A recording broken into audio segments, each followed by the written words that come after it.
You're tuned in to Girls Stop Playing, and I'm your favorite homegirl, Coriel, here to encourage you to stop playing with your potential and start working for what you want in life and in love. You already know that I'm bringing you the information and the conversations to help you make the money and get the honey. You can have it all as long as you are willing to work. And on this week's episode, we got a working woman in the building. My girl needs no introduction. We got the beautiful, badass, bossed up Yandy in the building. Hey, y'all. Hey, girl, hey. Hey, girl, hey. Y'all better stop playing. Listen, we were finally able to get you in the studio. I'm so happy excited to to be have here. you here. So, Yandy, you don't know this, but I used to write for your magazine back in the day, Everything Girls Love. Yes. I was a writer way back when. So this is a full circle moment. I'm excited to have you here. I'm glad to be here. And look at this. I know, right? You didn't even know. So I wrote for EGL. We are connected in that way. I'm still very much connected. You had so many great people that were a part of the magazine, the team, the staff. I'm still very much connected to a lot of the people. So thank you for that opportunity because a lot of connections has come from that. Yes, even EGL was such an amazing start to kind of my foot in media. I had no idea what I wanted to do with it, but I knew that I had something I wanted to say, and I also wanted to create a community of some women that had things to say. So I'm so happy to hear you were a part of that. Yes, I so loved dope. that. I loved the mission, the platform. You recently had an event because you have relocated to Atlanta. So let's start there. When did you get to Atlanta? We came to Atlanta in 2020. Like, pandemic hit in March. June, my husband was like, we out. And the crazy thing is I came kicking and screaming. You didn't want to come? I didn't want to come. So New York, were you in New York still? Yes. New York to me is like you love it or you hate it. It's either I don't ever want to go there or I don't ever want to leave. Yes. What did you not, I feel, and I'm on the hated side. I feel like it's so hard. It's such a hard life, in my opinion. I've never lived there, but when I go, You never lived there. No, y'all That's got why. the bodega thing, the walk into the train, the riding of the train. So that's the easy thing for me. I would love to be able to come out my house, walk down a couple feet, and be at the bodega. Girl, it's not a couple I have feet. to get It'd in be a blocks and car. blocks. No, for me, Oh, because for I grew you. up in Okay, Harlem. okay. Literally, I walked out my building. Probably 15 steps was the supermarket. One step above next to that was the bodega. Then we had the Kennedy Fried Chicken. If I want to go to my girlfriend's house, I can walk a couple blocks. So I love just the convenience of being able to touch everything and everyone without having to drive. It's so funny. Perception is everything, right? Because your perception of your experience, you're the one that lived this experience, right? Your perception is so easy. My perception of someone who grew up in cities that didn't rely on public transportation, that you couldn't necessarily just get out and walk, it's like, oh my God, that seems so hard. I could just go get in my car. I can just drive down the street. So I think it's so cool to hear like the different Girl, 30 perceptions. pounds later, I wish I walked more. That part. And the crazy thing is when I went back to New York, I was like, babe, let's just take the train. Let's take the train. He was like, what? I'm like, I just want to take the train. He was like, all right, cool, let's take the train. We missed the train. Yeah, that's the life that you know. So do you go back often? So here's the thing. I thought that I would be going back every weekend. I was like, let me get a place. I was like, let's just get a condo so that we can go back all the time. How about now I kick and scream not to have to go back. I only go back to New York if I'm paid to go there. If I'm booked, that's it. If I'm not booked, I love my house in Atlanta. We've opened up several businesses here, so a lot of them thrive on the weekends, the restaurant, the skincare store. So I don't want to leave. And then the kids are in school during the week, so I'd be like, if I ain't paying me, I'm not going. Yeah. So you definitely picked a very like iconic, historic location here in Atlanta for both of your businesses. Yeah.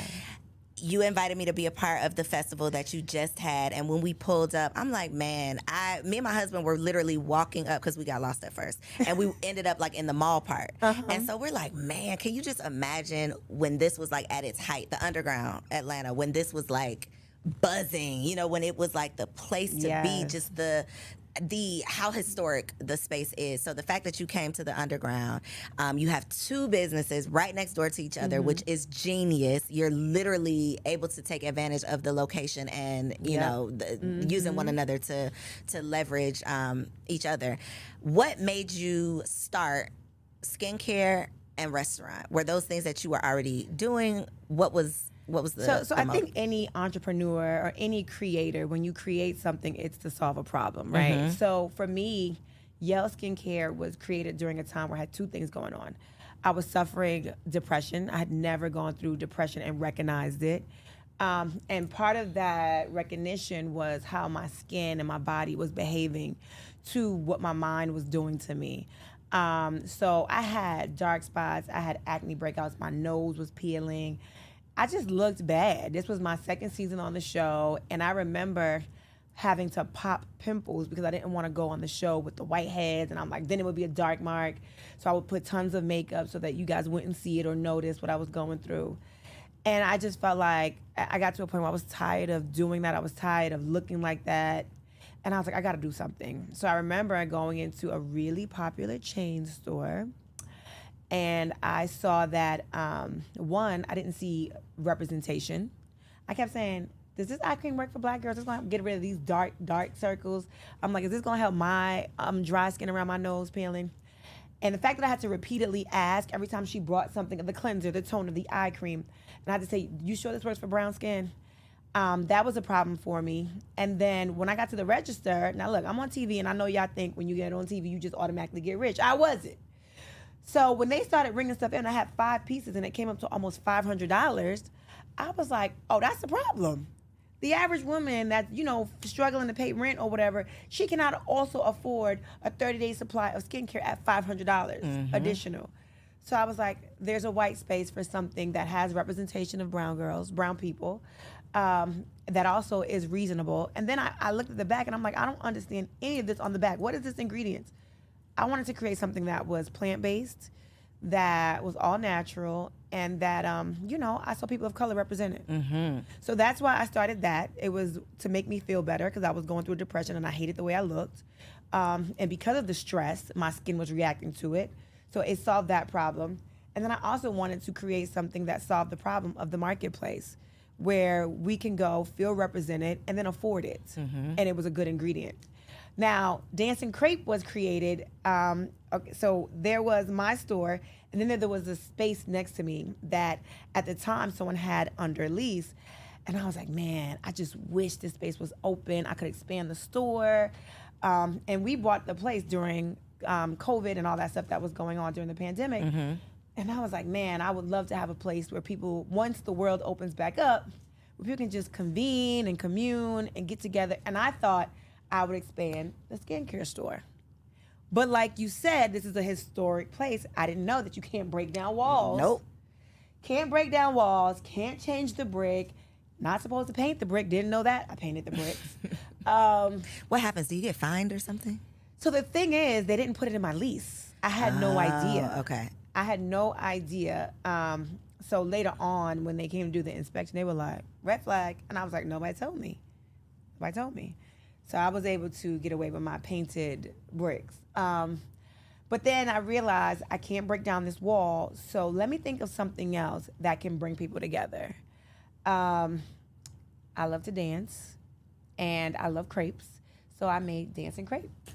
Dancing crepes. So I've when heard you come to Dancing Crepe, yes, you gotta dance. You gotta dance, but there's something on the menu that everybody talks about. It's these the seafood egg rolls. The egg rolls. The yes. seafood egg rolls. Yes. So we have seafood egg rolls that are lump crab meat, lump shrimp, and lump lobster meat. So good. Is there cheese in them? So you can ask for cheese. And Okay, then but I can get it without cheese. Oh yeah, you can ask for no cheese. Okay. We make everything at that restaurant. We make on the spot, so we don't have like a frozen stash of egg rolls when we sitting do in the freezer. No, we Gotcha. don't. We take the seafood meat, they chop it up, they put it in the roll, so you can get it made to order. You can ask for cheese or no cheese. Got you. Okay. Okay. So two businesses right next door to each other. Is the restaurant business as challenging as the people say? It's very challenging. It is. It is very challenging, and it is the truth. You do not make real money probably until you're in your first or second year. And I'll tell you why. So all of these permits and licenses and grease trap cleaning, and then you have so many fees that you have to, even the liquor license fee. You're going to walk in, just liquor license fees, it's going to cost you upwards of 10 grand. And is that's not guaranteed that you're gonna get it, or That's is not that after you've guaranteed. gotten Don't have approved? nothing in your past. Don't ever have been arrested for anything. And it's crazy because when we were doing this, I was just fighting to get, because I had 2 felonies for protesting. Those were felonies? I got felony charges. I did. They didn't have to do that to me. The officers at the time were walking free with no charges that murdered Breonna Taylor. However, because I went and protested on Daniel Cameron's lawn and stayed, and they had to arrest me to make me leave, I got felony trespassing and also attempting to, something about messing with the law, attempting to intimidate procedural law, something or other. I don't know the term. I'm not a lawyer. So yeah, I got 2 felony charges. So did that come up with your liquor license application? No, because I had just got it. I had to show, it did come up, but I had to show that I got it thrown out. Okay. And I had to do community service and pay a fine. So I don't know if that's considered thrown out, but whatever, it was done away with. So I was able to get my liquor license. Got you. Okay, so you mentioned being on TV. Yale Skincare came because of something personal that you were dealing with. I love how you said this was the first time that you've been through it and recognized it. Mm-hmm. That to me is the key, because we be going through stuff. Oh God, yes. We just don't recognize it. We can't diagnose it because we haven't heard people talking about it. We, haven't talked to a friend that experienced something similar. Yeah. So many of us have experienced these things, were truly depressed. You just couldn't communicate what it was or describe it. I mean, I think as women, especially where we are, once you hit your 20s, 30s, 40s, you've been through heartbreak. You've been through a friend that has disappointed you. Your family may have disappointed you. You've started businesses, or maybe you are a career woman and you got, you reached that glass ceiling and you feel like I worked so much harder. All of those different things causes workplace trauma, relationship trauma, and you internalize those things. Some people internalize it and they're like, you know what? Man's rejection is God protection, and they push through. And some people feel like, why me? Why am I going through this? I don't want this. I don't want this struggle. And that's where I was. Mm-hmm. And constantly feeling like, why me? Not seeing a way out of it, not feeling like anything is ever going to get better, not ever feeling like I'll get through this. That was depression. How did you get through it? What did you say to yourself or do in that moment? I couldn't say anything. I could not say anything. I couldn't do anything. It was the village. It was not me. I did not have the capacity to do or say anything. I remember, I got friends, man. Thank God for my friends and my manager, this woman, LaToya Bond. Hey, Toya. Yes.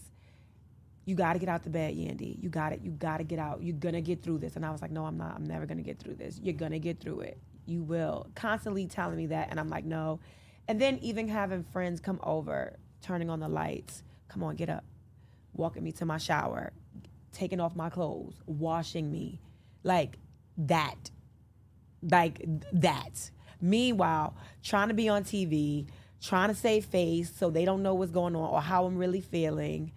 And not even really being able to turn on the lights. And then on top of that, I had a newborn and I was breastfeeding. And when your body is not functioning right because your mind's not functioning right, you can't create milk. So that was another thing. I got a newborn and I'm not even able to do what I need to do for my newborn.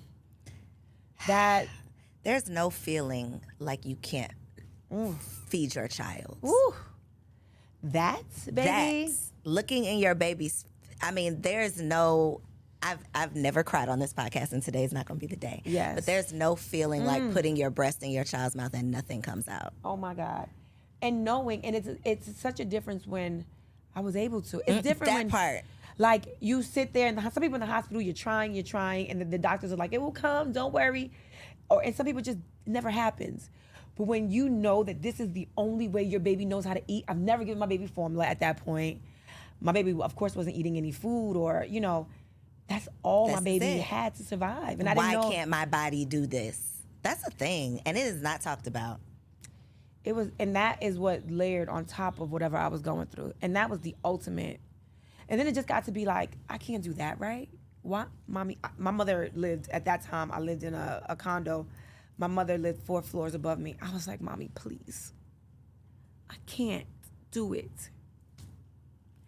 That is nothing worse than that feeling. Nothing worse. But having that support and being vulnerable enough, and I don't know if you vocal about what you were going through, but having people around you who, even if you're not vocal, they can see it on you. I wasn't vocal. They can smell it on you like, sis, no, something is wrong. I wasn't vocal, but it was the type of thing you couldn't hide, Mm-hmm. right? I remember my mom came downstairs and she was like, get up.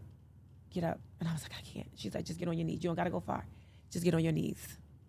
You got to pray through this. And she kept saying, there will be tomorrow. There will be next year. This will be your tomorrow, and it will be something else for you to worry about. And I just could not see past that moment.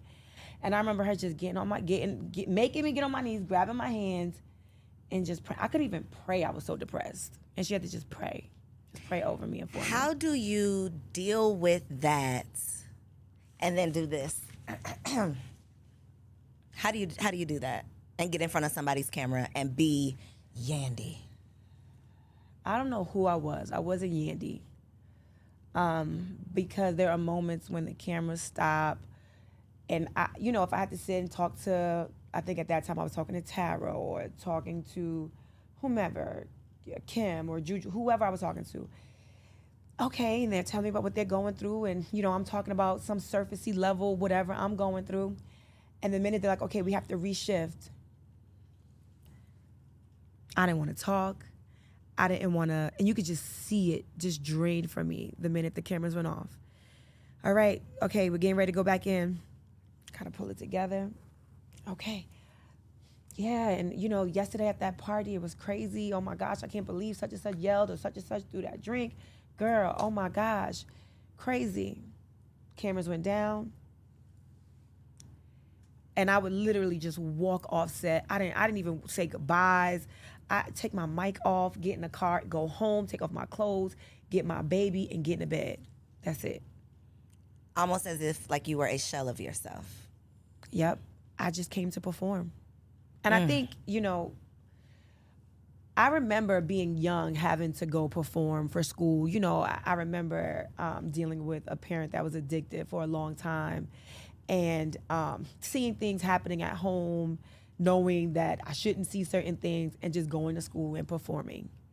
So that came second nature to me, being able to just be like, I'm in school now, or I'm shooting now. But the minute I walked through my doors at home, or the minute I walked through my doors, later on when I got older, it was, okay, let me deal. So that was, it was somewhat easy because I had got used to doing things like that.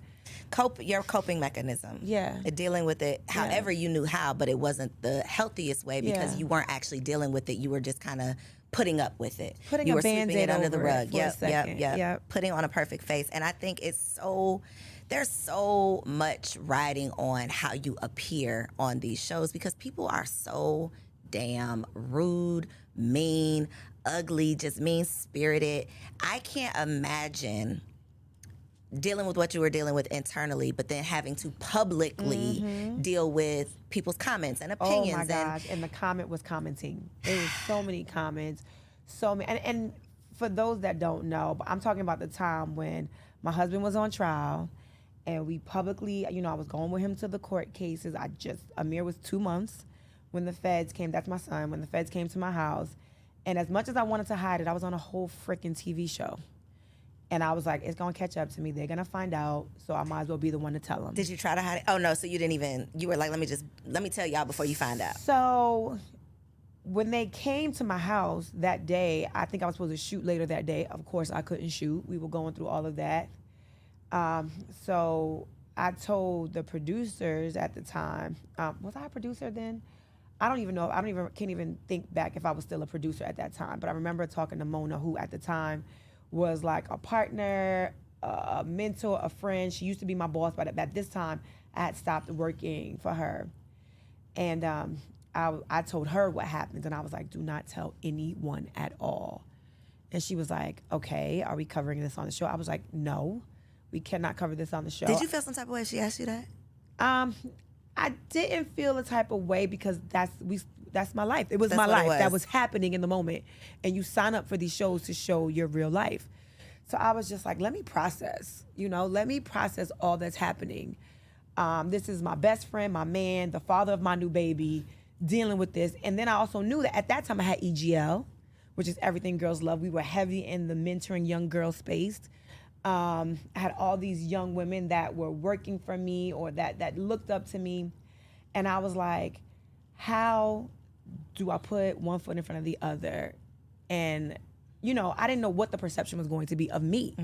When you are connected to someone that has to go through the justice system for any reason, there is a target. It's like the scarlet letters on you now too. So I didn't know what was going to happen. I didn't know, if the feds were going to look into, which they did. They looked into all my finances, the things that I owned. And I had no idea how things were going to play out. Even though I knew that I did everything by the book and I did everything right, I was at that time somewhat familiar with how this justice system works for people of color.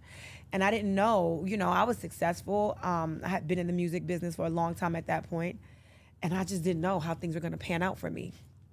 So I was like, no, you cannot follow this. Let me just process what I'm going through. So after about a month of me having to just figure this out, I was like, it ain't no way. Blogs were starting to like hint at things, and I was like, ain't nobody telling, because I started seeing all kind of crazy stuff.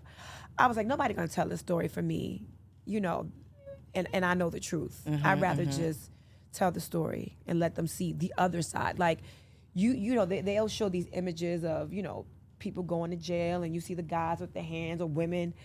You don't see the other side so often of what that does to the children. People that are left behind. What that does to the mother. What that does to that whomever, that community of people that raised you or fought for you. And sometimes, like in my husband's case, some of these charges are well after, that was something from 6.5 years ago before I even was with him. And I'm like, dag, why is this my fate now? And we've built a life together. We built a family. I don't got nothing to do with that. Right. This is affecting my life. And I felt like I would do the world a disservice by not letting them see what my life is going to be like as a single mother. Do you think that the show agitated the situation at all? Or do you think they just were truly just documenting what was happening? Documented, what do you mean? Do I feel like they agitated? Do you feel like they were, they made it more than it had to be? They showed it in a light that they didn't have to? No, not that situation, not at all. They showed my husband, they showed us driving to turn himself in. They showed him saying goodbye. I think little Mendeeces was 6 or 7 at the time. That was literally the morning he was going to turn himself in. And at that time, he was turning himself in. We didn't know for how long. And this is before the bond hearing. This is before, we had no idea of anything. And the newspaper was saying he's facing 10 to 25 years. Based on nothing. Based off of what, the charges were. So we didn't know. We really just did not know. So even me, looking at him kiss this 7-year-old and then seeing him hug. And I remember Amir was crying. He was only, at this time, by the time my husband turned himself in, I think Amir might have been 4 months. I think it took 2 months before he actually turned himself in. Kissing Amir goodbye. And Amir was crying profusely, just crying. And I was just trying to hold it together because little Mendeeces looking at me. I'm trying to be strong for my husband. And I was in shambles on the inside. And it was real. The show, like, they knew that he had to turn himself in, I think, like by 8 o'clock in the morning. So the camera guys and the producers got there at like 5. So they saw us getting up, getting dressed, me cooking breakfast. So this was like me literally cooking my last breakfast for my husband. At that time, he wasn't my husband, but for my boyfriend, right? Cooking my breakfast, seeing him kiss the babies. All of that was just like, it was just so much. That seems so traumatizing, Yandy. It was. To go through it, period. Yeah. To go through it on camera. To go through it, maybe have a little bit of closure, and then it comes out on TV. That was the worst part of it all. That part, it's like I got to relive this. Yep. And y'all got to see it. And you're going to ask me questions about it. And I'm going to see you talking about it. And you're going to have opinions. And Yep.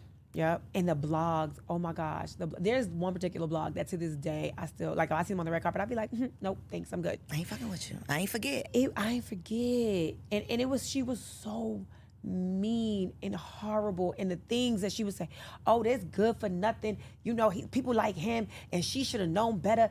Didn't she go to Howard? You would think Howard would give her a better education. You're talking about the father of my child. These are You're talking real about the people. person that I love. These are real people. I mean, horrible. And then, like, look, I always, like, the first episode of ours on the show was at a baby shower. I was pregnant, and he's like, I'm going with Vado to this party. You know, I'm managing Vado. I got to go do this. And I'm like, I got this big old belly. We got all these gifts. He's like, your father's going to help you do that. And, you know, some of that kind of stuff is situational because he actually did help put the stuff in a U-Haul. But it was a party that he was going to that they were following. So they had cut all that stuff out, and they followed that. So she's like, I knew he was good for nothing when he left her at that baby shower to deal with it by herself. He's a good for nothing. No. I was like, oh my gosh. So when I say did the show agitate it, that's what I meant. It's the show knows the whole story, but they want to show, oh, well, he left her and didn't. You know, that's what I feel like. Is there a lot of that goes on? The crazy thing is when that was shot, because the whole having to go away didn't come out till towards the end of that season. So when that episode was probably shot and cut, they didn't even know this was coming. They didn't know that was coming. So did it agitate, make him look a little like he ain't care? Yes, it did for sure. And he's super caring. But I think that was just, you know, sometimes they want to paint these men as having a million things going on. They had no idea what was to come, you know, so I can't blame that on the show. But yeah, it's hard. The comments are hard. The perceptions are hard. The assumptions are hard. And definitely these blogs and people with the comments and all that will break you down even more. I had to log off and turn it off. I had to just mute the noise. What do you do now? What's your coping mechanism with the comments now? Well, if I see myself, even if it's good, right? If they're like, you know, who wore it best or Yandy stunt, whatever it is, I don't even read the comments. You don't even want to? Oh God, no, not about me. I'll, you know, tune in somebody else's stuff. But when they could go and talk about, I think Beyonce is perfection. You know, I think Rihanna is perfect. When I can see comments where they going in on her, and the way they used to go in, they go in on my baby Amir's hair. My baby loves to wear his hair out and big. That's it. They be talking about your baby? My baby's hair. My baby's hair. Yes. So I'm like, girl, they talk about Blue Ivy's hair, and she's fierce. Okay, baby got Grammys. Okay, so this is the kind of thing that is just like, you know, you got to just. I've learned, and I think Mona might have said this first, if you don't know them personally, don't take it personal. That's it. So one, I don't read if I see myself. So those of you that are out there that go in when you see me just because you don't like me, and that's fine. Just know that I don't even see your comments. I ain't reading that shit, no way. You performing for everybody else because I don't see it. I don't read it. I don't read it. I don't see it. That is so mature of you. Yeah, I got to protect my mental health. I got to protect my space. I don't want to be thinking I'm ugly. She got a big nose. Her feet look ugly. And then, girl, tap on that profile because what? Man, where you get your contacts from? I mean, how long you never going to switch the color of those contacts? Zach, those contacts are so played out. This is what I hear. Every day I hear this. Now, on my page, I'll read the stuff. So if you come to my page, I might tell you a little about yourself too if you say something negative. Like, I've had to say so many times, like, they're not contacts. My baby boy, since he was a baby, he's had, why would you put contacts in your baby's eyes? My baby don't have contacts. So I guess when it's silly little things like that it's just like, this has no merit, then I could see you being like, girl, okay, I'm not even gonna worry about that. Right. Yeah, because y'all are just tripping, minding my business. When all of the things were coming down with Mendeeces, did you ever once, because y'all weren't married, was there ever a question of you holding him down while he was gone? Yes, every day. Every day. I didn't expect you to say that. You wanted me to lie? No, I didn't expect that to be your truth. Every day it was hard. It was hard going on those visits. It was hard going on those 5-hour drives after my club hostings or booking from here to there, speaking engagements, then driving because I wanted to make sure my baby saw him often, like on the weekends often. Valentine's days were super hard. My birthdays were hard. Christmases were hard. Halloween, how long was he gone in total? Trick-or-treating was hard. Collectively, like 5 years. Oof. Yandy. Yeah. Hard. And you out here in the free world having all of the opportunities. I saw his interview, Club Shay Shay. Oh, yes. Yes, Uncle Shay Shay. And he's like, yo, she out here living her best life, and I'm sitting up here locked up. My freedom is gone. And do believe he said that. At the time, in the moment. He's like, yo, what are you doing? Word. Oh, word? You want to Dubai with your friends? Oh, for real? All right, cool. What's the problem, sir? What's so were wrong? y'all butting heads, or you were? So he was serious about this. Yes. Were you like, the but bro, time. you want me to sit down like I did something? How were y'all navigating that space? And then you not going out here and wilding out, like you really staying committed to this process. Every week, I would say, I'm not gonna say every day. Every week there was a conversation. What would you like me to have been doing? What would you like me to have been doing? Do you want me to be miserable? What do you want? No, I want you to be happy, but I'm just saying, do you want me not to post it? Would that make you happy? Would you prefer me to cry? Would you prefer me to be on Instagram crying? Or should I show me being happy and living life the best I can? What do you want me to do for your children? What should they do? Should they see me crying? Should they see me upset? Should they see me sad? And he would get it, especially once I made it to that visit. It's all good once I'm on the visit. It's great, right? The visits were great. But when he had to see me living life or see me trying to cope with him being gone or cope with being a single mom, it was hard. It was hard. The kids. I always think about the kids. You toting the baby. I can imagine. 2 car seats. Girl, I got 2 car seats right now. Don't nobody know the struggle of 2 car seats. Imagine 2 car seats and grocery shopping. Oh, I know. It is my. Well, Yo, no, I'm not gonna say this now because my kids are good and healthy. But I literally would have to run upstairs with the 2 car seats, leave the babies in the house by themselves. Yeah, and go back down and get them groceries. Get the groceries, run back up. Yes. Those are the things. When you become a mom, you're like, how do you do these things? How do you live your life now? No, y'all wasn't gonna see that on Instagram, so y'all could talk about that too. That part. But it's real because some of y'all had to do it too. But y'all would have sat and judged me like, how could she do that? That 2-year-old could get out that car seat, got that 2-year-old locked up. He could take the new baby out, throw the baby up. You gotta do what you gotta do. You gotta do what you gotta do and pray. You gotta have faith. You gotta pray that God got your back. God protects babies and fools, and I done been both. Still am today. I be like, damn, I know I'm not a baby, so I must be a damn But fool. I am a baby to somebody. Right. Somebody out there, 100. God's I'm a baby baby. to them Thank too. you. Thank you. Did the people judge you? Did people expect you to not hold him down? Did people? Of course. Okay, not the people though. What about your people? What was your people's response? So my people, the main people, were like, why? They didn't Why get would it. you hold him down? Or Why would you put yourself, why would you sign up for this? Why would you continue? Why are you putting yourself through this? Why are you driving up there? Why are you dealing with those phone calls? Why? Why are you doing this? And my only answer was, I love him. It's the right thing to do. I didn't have like, the Bible said, that wasn't my thing. I loved him and I knew it was the right thing to do. Did love have a limit? If they would have said 15 and not 5, what was your limit? When I thought it was 1, it was too much. When I thought it was 5, I thought it was too much. When I thought it was 3, they gave him 8. And he did 5 of the 8. All of that was too much. It was too much. I ain't gonna sit here and say it wasn't too much. I look back and I think it was, I also, just like college for me, like, once I commit to something, and I say I'm going to do it, I felt like I wanted to do it. And then I also felt like this is a drop in the bucket. Like I committed a life to this man. This is a drop in the bucket of the life we have together. God willing, we live to our old age. This is a drop in the bucket. And I would have to tell myself all the time, this moment in time will not be my forever. And Lord knows I would have shot myself in the foot had I seen that man walk up, that fine ass man that I loved, walk out of them doors and go to somebody else, knowing I wanted him. I would have been mad at myself. Did y'all have conjugal visits? Nope. He was in the feds. What the Yandy, I got so many other questions. I'm gonna have to ask you later because what?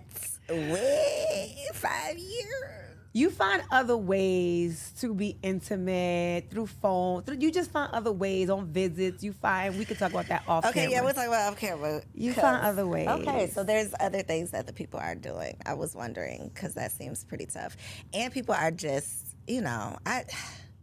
I consider myself to be a pretty private person, and I can just imagine, like, we judge ourselves. Yeah. Our people around us judge us, but to be judged publicly on a platform, on television, I can just imagine what it does, to your self-esteem. Yep. What would you say is the hardest part of living this life? Is it doing it under a microscope?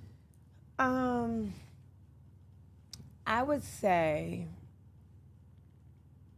having to perform, although I told you before it came easy to put on a face when I was going through things, but my natural, I don't like to do my hair.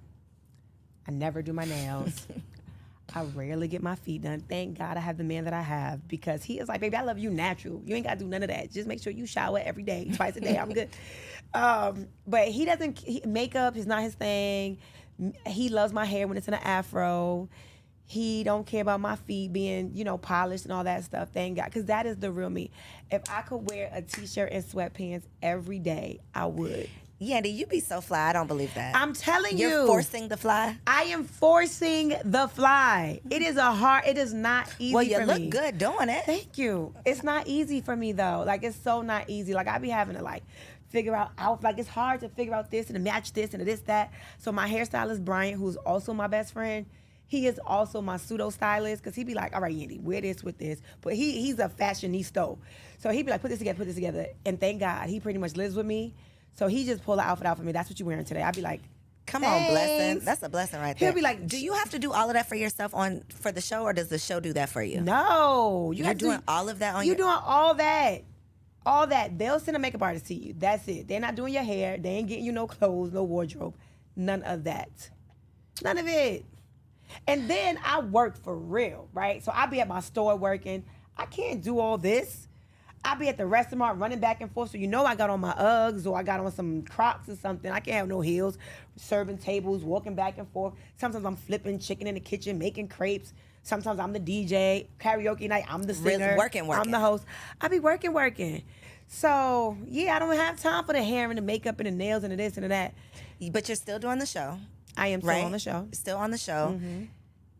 Can we go back to first season real quick? Yeah, 14 years later, I'm still on the show. So first season, I was a producer. I wasn't on camera first season. How did it all come together? Let's go back even before season one. So we go way back. Way back. So we go way back. What happened was I met the VP of reality TV. His name was Jim Ackerman.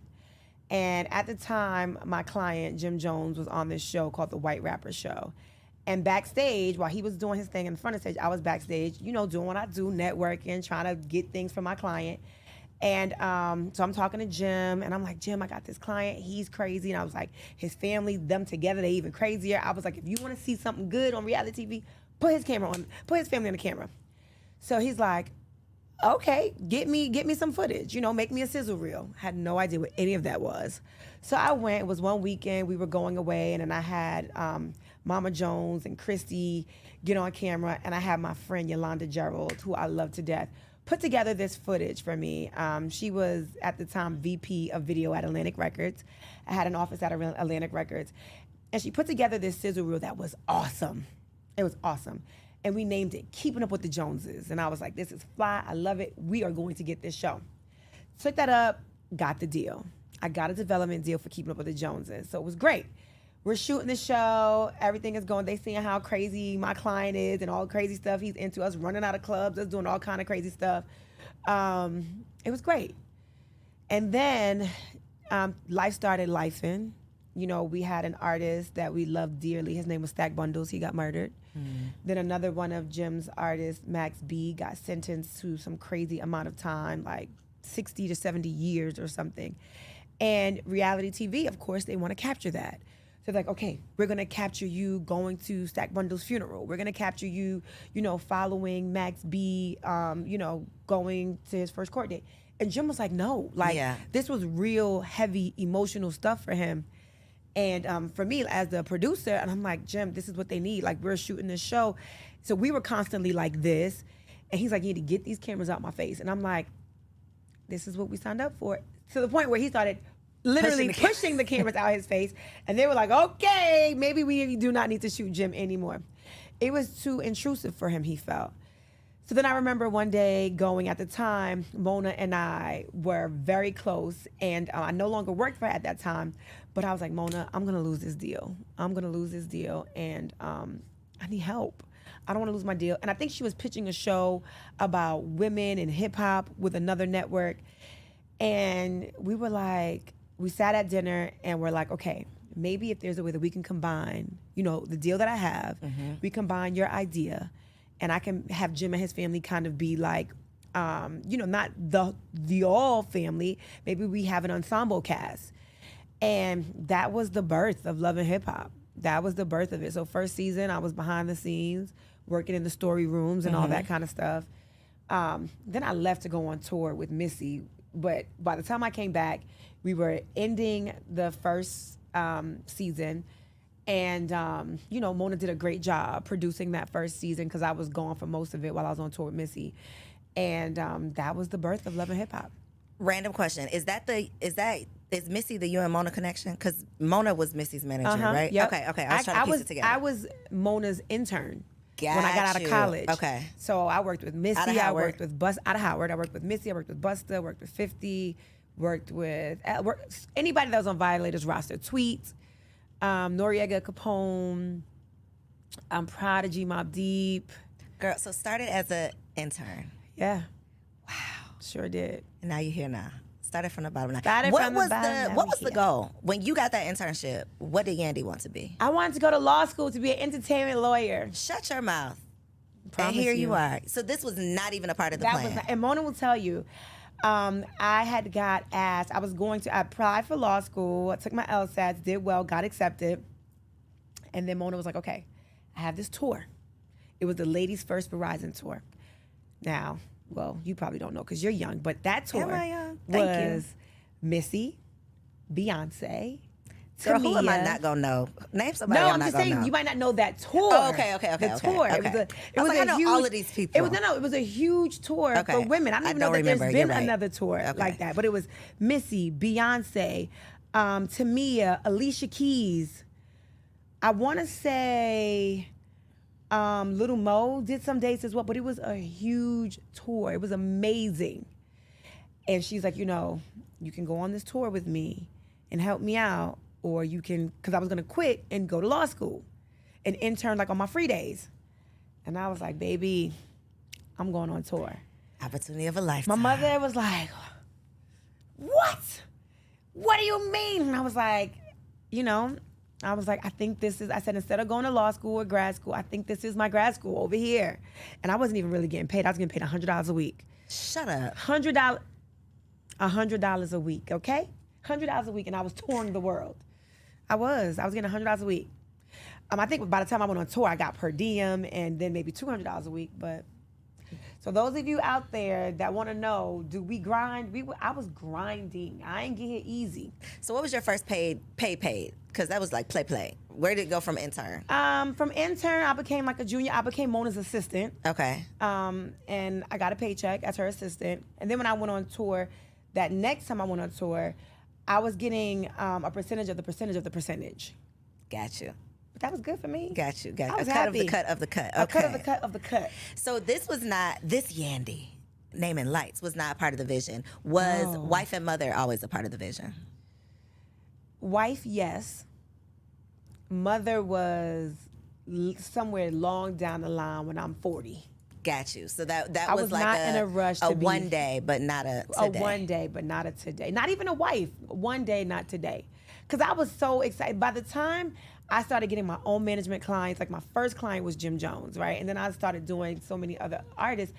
And I was like, I was on tour with him sometimes 3 months, 2 months, 6 months. You know, my life was not my life. So waking up, trying to make sure he's good, making sure the businesses were good. Then I was working at Atlantic Records. I had no time to think about being a real girlfriend. So I had a boyfriend, I had Mendeeces, I had just several. A little roster. I had a couple roster. different things happening at that time. But one thing I was not doing was I was not fraternizing with anybody I've ever worked with. When I started first season, people was like, yeah, I know you and Chrissy got it going on because you mess with Jim. When I tell you me and Jim ain't even hug, like, it was so, our relationship was like real bro, like we was bros, right? It was nothing. Like, we didn't even look at each other like that in no possible way to even be like, come here, let me hug you. It was like, get out of here. I definitely want to ask if y'all really had beef, or was that like a reality beef? Jim and I? No, you and Chrissy. So the crazy thing is, the way it started was her saying, let's act like we got beef. Shut up. Yeah, and I was like, absolutely not. Because I always knew that if I acted as if I had beef with you and it got disrespectful, I really couldn't say what I want to say, acting, because Jim would get mad, and then that's my client, that's my bread and butter. So I was like, this acting is going to be one way, because you're going to be able to say what you want to say to me, and then... I'm going to take it. I'm going to have to just take it. I'm going to have to eat that. And that's not my personality. So I'm like, nah, I'm good. And I'm silly, right? So my personality is to be silly. So I think when the opportunity came for like little things, like, here's a mother-in-law book, like get along with your mom. I didn't think that was bad. I'm like, here, I want you and Mama Jones was my girl. So I was like, I want y'all to be good. And then when the song came on that Mama Jones made, I was like, I thought that was funny. I'm thinking she gonna laugh because we was laughing all the time. She did not laugh. She ain't laugh. She ain't find it So that funny. was real beef. Okay.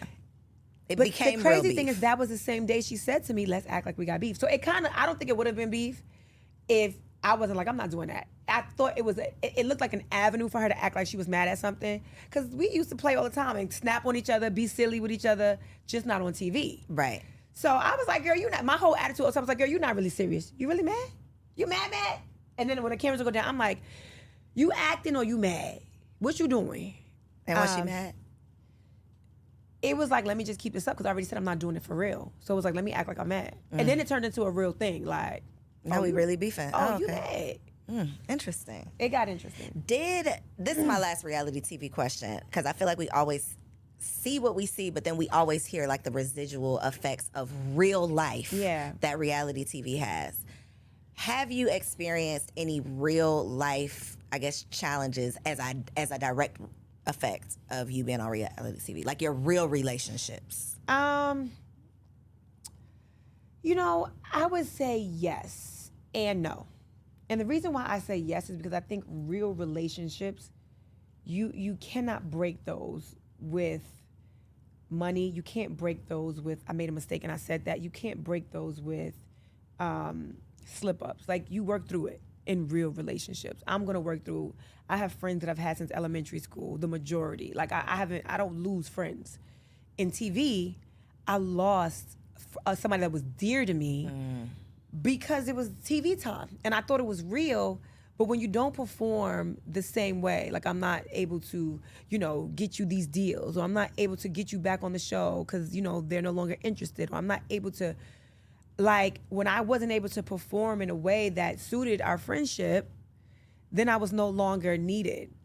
And my heart was broken. I couldn't believe. So then it was again, well, let me act like I got beef with you. And I'm like, I don't want to do this with you. I love you. I don't want to have beef with you, because this beef, you know how they say the thin line between love and hate? That was that for me. Like, I really love you. Like, I love your children.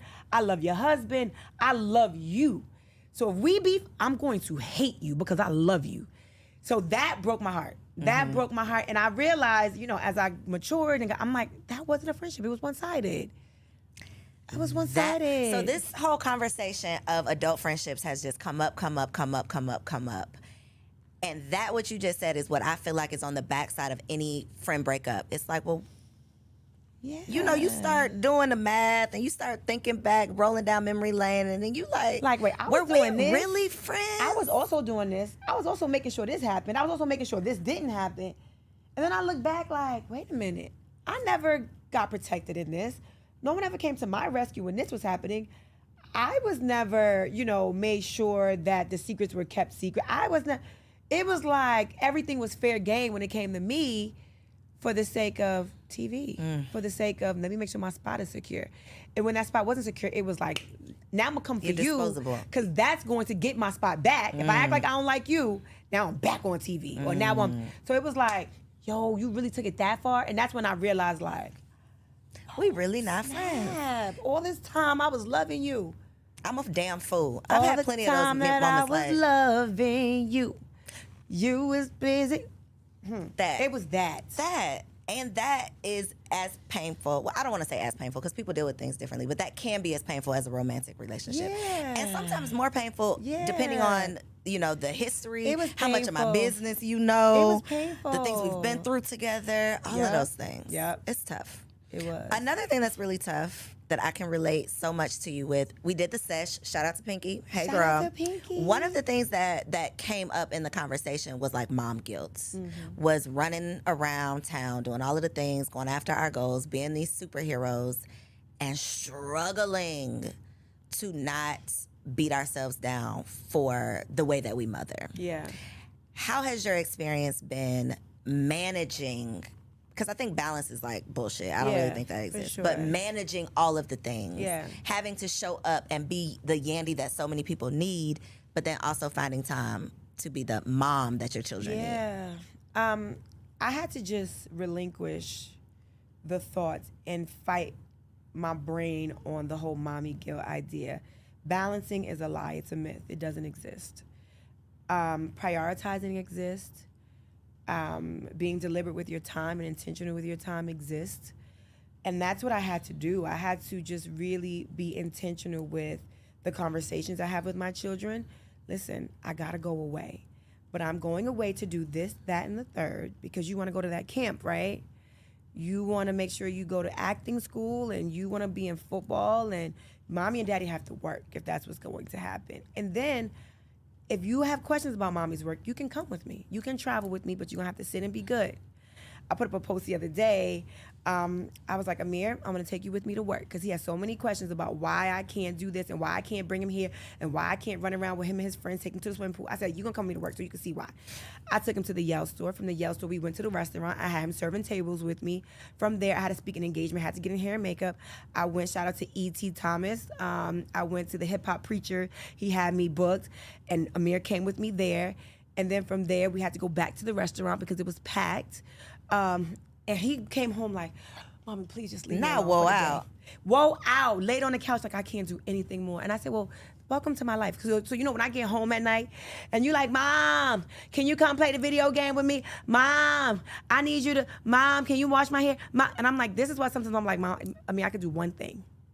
Pick one. I got 40% of me left. You got it. What you want it to be. It's the one thing. Because then you also need dinner. So I had to just realize that mommy guilt is something that's going to hold me back from doing the things that I need to do to be able to take care of the kids. From doing the things that I need to do to be able to do to take care of myself mentally.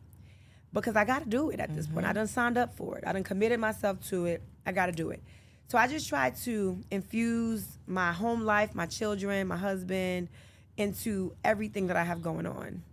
Give them some buy-in, I think. Because I think a lot of times when you leave the house, especially for kids, they have literally no clue what you do when you walk out that door. They think you out there playing. Yeah. You're out there having fun without them. Oh, they do. And it's like, no, this is how this exists. Mommy has to leave this house to go do something. But I think it's such an important conversation to have, because postpartum, mom guilt, I mean, just superwoman syndrome, so many things that we deal with, but we just deal with it. Yeah. And it's like, I'm the only one dealing with it. It's like, no, we're all going through these things. Yeah. I always say, like, motherhood is like that hood that it's like, I see you. Mm-hmm. I get it. Yeah. If don't nobody else get it, a mama is going to get it. Yep. So you going to feel me when I say, my son be acting bad and embarrassing me in these streets. Ooh. What do I do? Yandy, what do I do? They really just want to do it when people around. They do. When it's me and him, I'm he like, be you was alright. cool in the car.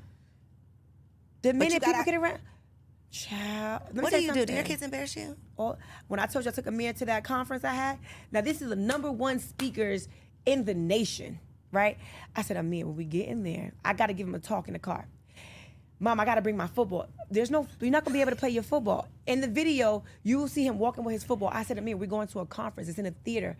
Well, I'm going to be bored, so I need to throw my football at least up in the air. I'm like, just don't hit anything. If you got to bring football, but be good. And make sure you greet everybody.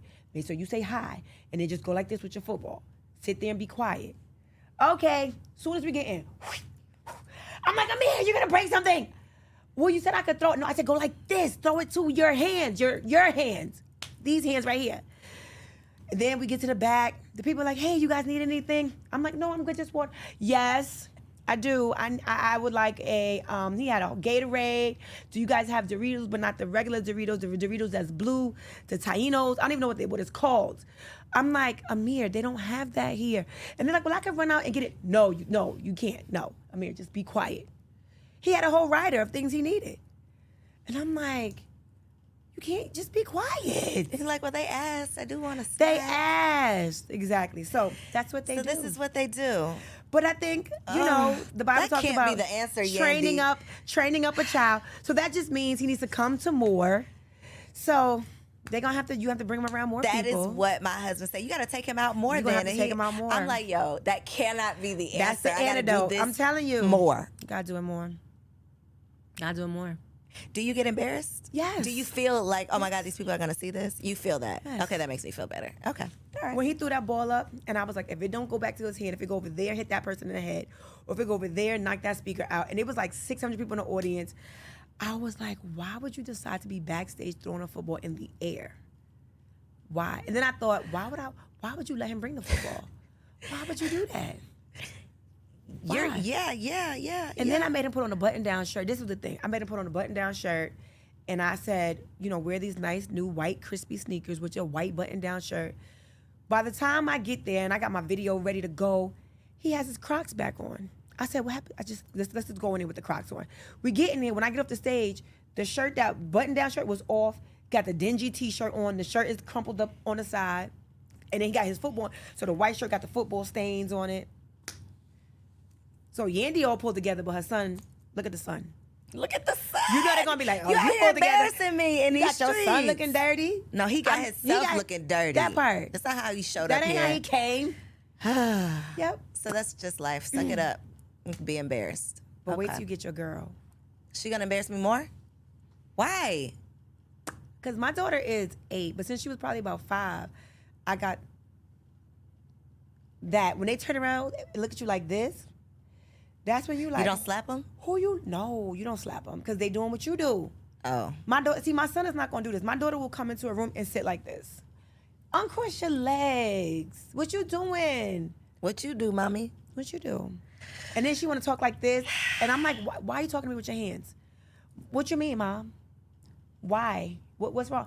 Mommy, what happened? And you just see yourself. And I'm like, no, thank you. Wow. I don't clap anymore, Skylar. I did that when I lived in New York. We don't clap in Atlanta. Stop clapping, Skylar. And she'd be like, but Mommy, what are you I'm like, Skylar. Now we did that in New York. That's the New York life, sis. That's the New York life. We don't do that down here in the A. Wow. I even made a mistake and said something from sis. She was like, okay, sis. But around people. She gave me the okay, sis, around people. I was like, I'm your mother. Don't call me sis. But you call me sis. I was like,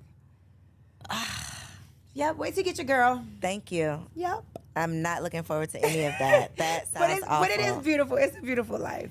It is. It's a beautiful life. Okay, I haven't gotten to that stage yet, but I'm sure it will get there one day. Yes. Pray for me. I have enjoyed this conversation, Me Yandy. too. I loved every minute of it. I know y'all did too. Y'all felt like y'all was just tuning into a little girl talk. I hope that I asked everything that y'all wanted to know because this was juicy. And I appreciated you. I tried to be as authentic and real as possible. You can't be anything else. Yeah. So for the people who are here in Atlanta, where can they get these seafood egg rolls? Ooh. Like, how can they get Yell Skincare? That's global, though. Yes. Anywhere with Wi-Fi, Yes. right? Anywhere with so Wi-Fi. let them know. Look right there in that camera and tell the people. So if you are in Atlanta or if you're traveling or you want to travel, make sure you come to Dancing Crepe. We are at the Underground Atlanta, which is 68 Pryor Street. Come, and then right next door is a Yell Skincare store. But you don't have to be locked into coming to Yell Skincare, the store. You can also order online at www.yell.skincare.com. Yes, we will make sure all of that info is down below in the description. Check out the show notes. Make sure that you share this episode with a friend. All of y'all that thought y'all knew Yandy, y'all ain't know nothing. Y'all ain't but know, y'all y'all found know what out I talked today. about here. They gonna learn today though. You gotta use this as a clip. Listen, today we went deep. I talked about some things I've never spoken about. She asked that real question. Did you really hold it down? And I gave her my real answer. She also asked me, did I want to? And I just give you a hint. I told her no. So make sure y'all tune in because we had some real conversation. Come on, girl, stop playing. Yes. Come on down. Make sure you subscribe to the channel so you don't miss out on any more bomb episodes. I love y'all, and I'll see you next week. If you enjoyed that episode, make sure you subscribe to the channel so you don't miss out on any upcoming content. And take it a step further and go ahead and join our private community over on Patreon because it comes with some pretty bomb perks, including early and discounted access to our upcoming events, behind the scene exclusives with some of your favorite guests, the opportunity to call in on an upcoming show, the chance to vote on topics and guests for brand new shows, and I'm even giving you unlimited access to my vault of business classes where I'm teaching you everything from Airbnb to developing digital products and everything in between. And you can get access to our Patreon for as little as $5 a month, okay?